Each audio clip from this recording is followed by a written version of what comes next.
Podrán acabar con el mensajero, pero no con el mensaje.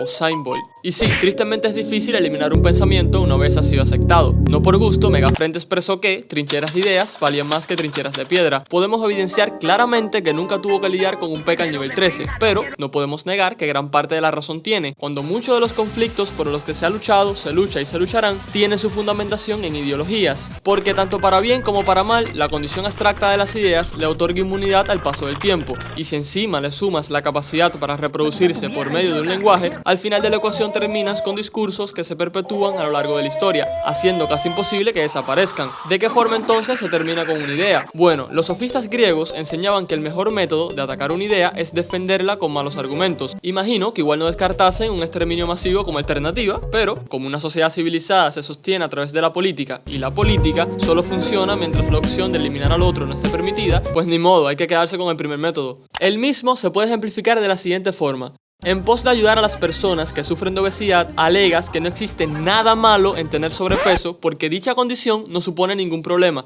ni siquiera de salud.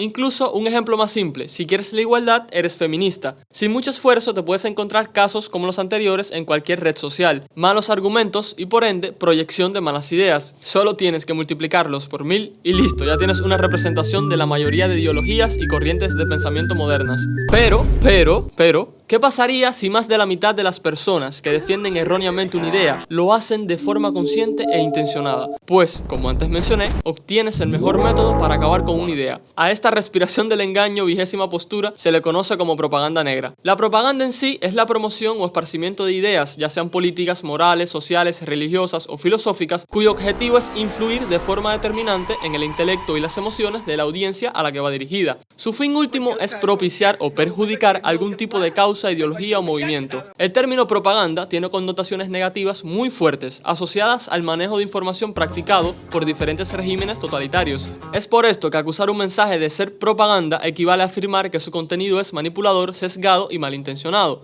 Desde los principios propagandísticos hasta las técnicas psicológicas que emplean. Bienvenido a temas que nadie importa, estos son los tipos de propaganda que existen. Propaganda blanca, la más popular y fácil de identificar. Se comenta de forma positiva sobre determinado producto, idea o persona. No da vuelta sobre el asunto, directamente busca persuadir al receptor. Va construyendo credibilidad sobre la base de las buenas intenciones. Es esta manera contundente de presentar los datos lo que genera rechazo y desconfianza, pues ataca o amenaza nuestro conjunto de creencias. Pero si hay algo que agradecer es que al menos presenta la manipulación honestamente, no como en los siguientes tipos. Propaganda gris. Si la propaganda blanca apela a la intensidad, la propaganda gris por el contrario, está diseñada para sonar fría, desinteresada e incluso aburrida, como una clase de teoría política a las 2 de la tarde. El propagandista gris se presenta como imparcial, sosteniendo un aparente discurso objetivo, dotándose a sí mismo de elementos que generalmente asociamos con la neutralidad. Su propósito es colar alguna información estadística, hecho histórico, dato científico, que puede ser verificable o no, y la veracidad del mensaje incierta. La idea es que no lo reconozcamos como propaganda. Y por último, pero no por eso menos importante, propaganda negra. Finge estar a favor de la idea que pretende destruir, la defiende con malos argumentos. Por la forma en que se presenta, busca generar rechazo y repulsión. O sea, ¿en qué momento pasamos de esto a esto? Todo parte de la idea de resignificar de forma negativa su objeto de interés, estableciendo nuevos marcos. Este tema lo trabajé mejor en el video sobre la teoría del framing y cómo el discurso construye la realidad. Los medios aseguran demostrar un comportamiento radical. Mientras más exótica sea una imagen y más ofensas suelte por minuto, pues ahí es. Las explicaciones formales de un jurista y los intercambios parlamentarios.